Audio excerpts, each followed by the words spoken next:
तो hey guys, storytelling Neetu में एक बार फिर स्वागत करती हूँ। हरे कृष्णा।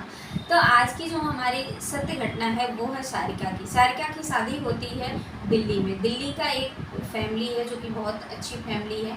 उसका पति है जो कि सरकारी नौकरी करता है, यानी कि बैंक में है। और उसके ससुर जी हैं, सास हैं, थोड़े बूढ़े हैं वो लोग, और उसकी एक ननद है। सारिका कानपुर से बिलोंग करती है, वो लोग भी कानपुर से ही बिलोंग करते हैं, उसके जो ससुराल वाले हैं, लेकिन रहते हैं वो लोग दिल्ली में। तो ऐसा मतलब अच्छी फैमिली थी, इसलिए शादी सारिका की हो जाती है। सारिका की शादी के बाद क्या होता है कि वो दिल्ली चली जाती है। 1-2 साल के बाद वो 2 साल लगभग 1.5-2 साल के बाद वो प्रेग्नेंट होती है। फिर उसी टाइम पे उसके पति का तबादला होता है, यानी कि दूसरी जगह उसका ट्रांसफ़र हो जाता है। तो वो लोग दिल्ली में कहीं और जगह पे शिफ्ट होते हैं, यानी कि ये लोग अपने लिए फ्लैट ढूंढ रहे होते हैं। फ्लैट कह लीजिए या फिर घर कह लीजिए, जो भी कहिए। तो वो अपने लिए मतलब एक मकान ढूंढ रहे होते हैं रहने के लिए। तो ऐसे ही उनको एजेंट लोग दिखा रहे होते हैं घर की, यहाँ पे देख लो, वहाँ पे उनको जल्दी पसंद नहीं आता है। तो एक फ्लैट जो काफ़ी पसंद आया, मतलब एक बिल्डिंग में 4 फ्लैट थे और वो 4th फ्लोर पे था, तो उनको काफ़ी पसंद आया। काफ़ी बड़ा, काफ़ी खूबसूरत सा एक फ्लैट था। और बाकी उसमें बहुत सारी चीज़ें, सामान भी अच्छी खासी, मतलब फुल फर्निश्ड घर था वो। और उसमें मतलब इन लोग को देखते ही वो घर पसंद आ गया बिल्कुल। लेकिन उसकी सास जो थी सारिका की, वो काफ़ी पूजा पाठ किया करती थी। तो जब वो घर में जाती हैं देखने के लिए, यानी सब साथ में ही जाते हैं देखने के लिए, तो जब सास देखने जाती है, सास बोलती है कि सारिका और मतलब उनके जो हस्बैंड थे सारिका के, जिनका नाम था विनय, तो विनय जी को बोलती है कि मुझे ना ये घर थोड़ी पसंद नहीं आ रहा, पता नहीं यहाँ की वाइब ना मुझे मैच नहीं हो रही है, मतलब कुछ तो यहाँ पे गड़बड़ है, ऐसा बोली। तो सब लोग बोले अरे क्या है, कुछ नहीं है यार, इतना अच्छा तो घर है, अच्छे जैसे हम सोचते हैं वैसे हमें घर मिला है।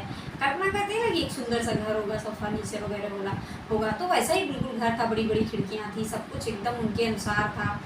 तो उन लोग को बड़ा पसंद आ गया। और इतने में क्या होता है कि उसकी सास इस चीज़ के लिए मना कर देती है। अब घर पे ये लोग आते हैं, उसी चीज़ का डिस्कस चालू हुआ कि भाई घर तो अच्छा है, शिफ्ट कर देते हैं ये वो। लेकिन उनकी सास बोली नहीं नहीं, घर शिफ्ट नहीं करेंगे, वो मुझे नहीं अच्छा जम रहा है, कुछ कोई और देख लो। तो एजेंट से ये लोग बात करते हैं, बोलते हैं भाई इतना वो घर रहने दो, अभी माँ है बोल रही है तो छोड़ो, अभी इस बात को क्या ही बनाना है, दूसरा एक घर देख लेते हैं। तो बोले कि अगर आपको वो घर नहीं चाहिए तो उसके जस्ट सामने वाला भी फ्लैट खाली पड़ा है, वो भी अच्छा घर है, एक बार आप आके देख लो।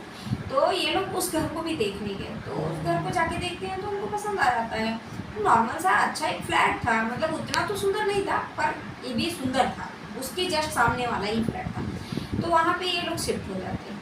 अच्छा, मतलब वो उसका पूरा जो ये प्रेग्नेंट थी तो कुछ 7-8 महीने ही चल रहे थे उस टाइम पे, पूरा मतलब उसका 9 महीना कंप्लीट हुआ, एक बेबी होता है, मतलब बाबू। और फिर वहाँ मतलब लोग रहने लगते हैं।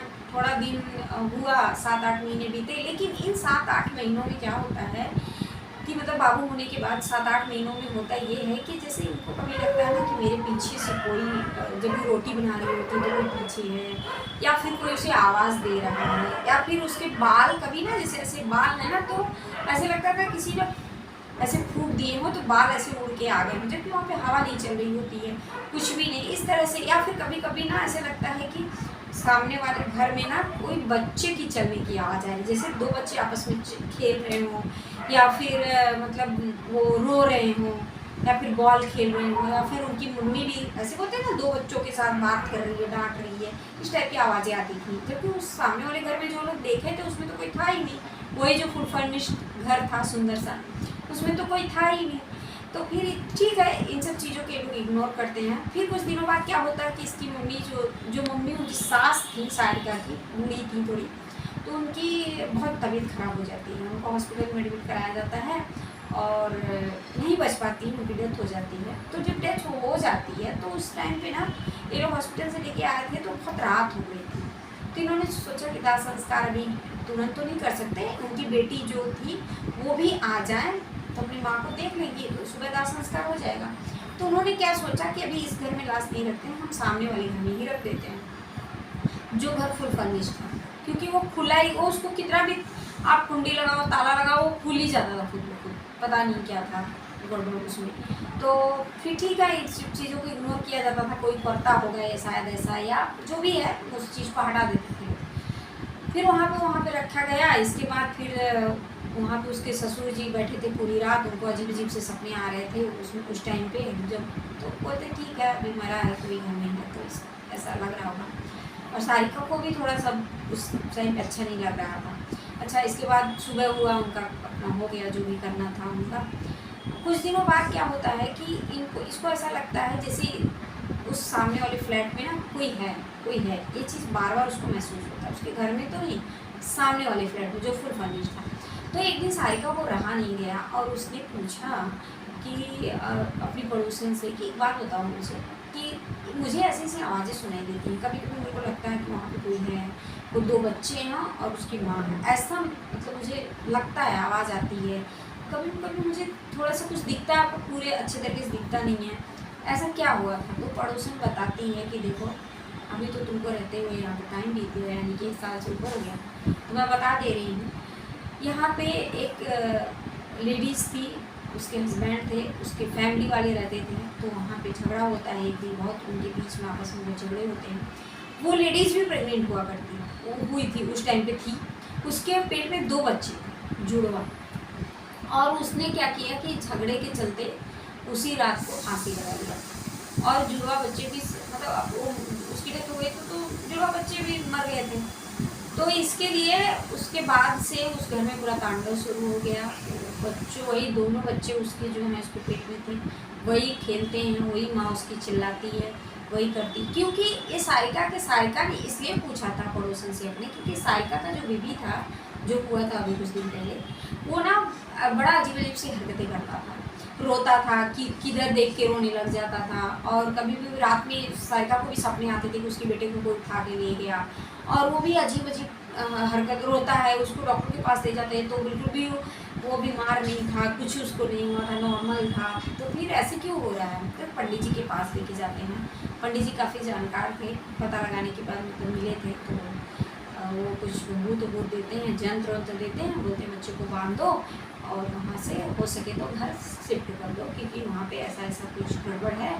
एक लेडीज़ की आत्मा है, उसके 2 बच्चे हैं जो कि, और वो वही लोग हैं जो तुम्हारे बाबू को अपने साथ ले जाना चाहते हैं। सारिका को उन्होंने सीधे बोल दिया था पंडित जी ने कि जो तुम्हारे बाबू को वो औरत लेके जाना चाह रही, क्योंकि वो उसकी अधूरी इच्छा जो ख़त्म हो चुकी थी वो पूरी नहीं हो पाएगी, इसलिए वो तुम्हारे बाबू को साथ ले जाना चाह रही। ऐसा बोले, जंत्र दिए और बाकी घर में सब मतलब जो भी उन्होंने बोला वो सब करवा दिया गया, सब ठीक ठाक चलने लग गया।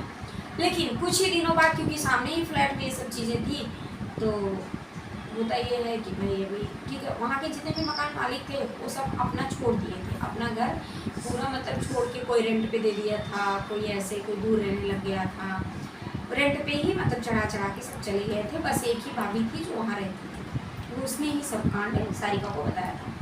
तो सारिका भी कुछ दिनों रही, कुछ और 1 साल वो लोग रहे थे जैसे तैसे, क्योंकि अभी कहाँ जाते।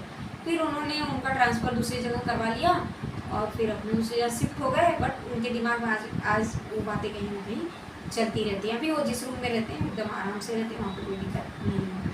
तो आज की हमारी यही स्टोरी थी, कैसी लगी हमें कमेंट करके ज़रूर बताना। वीडियो को लाइक कर दो और सब्सक्राइब कर लिया करो, ताकि मैं कोई भी वीडियो डालूँ दूसरी नोटिफिकेशन जा सके आपके पास। चलो मिलेंगे ऐसे ही एक सत्य घटना के साथ नेक्स्ट वीडियो में, तब तक के लिए हरे कृष्णा, राधे राधे, जय श्री।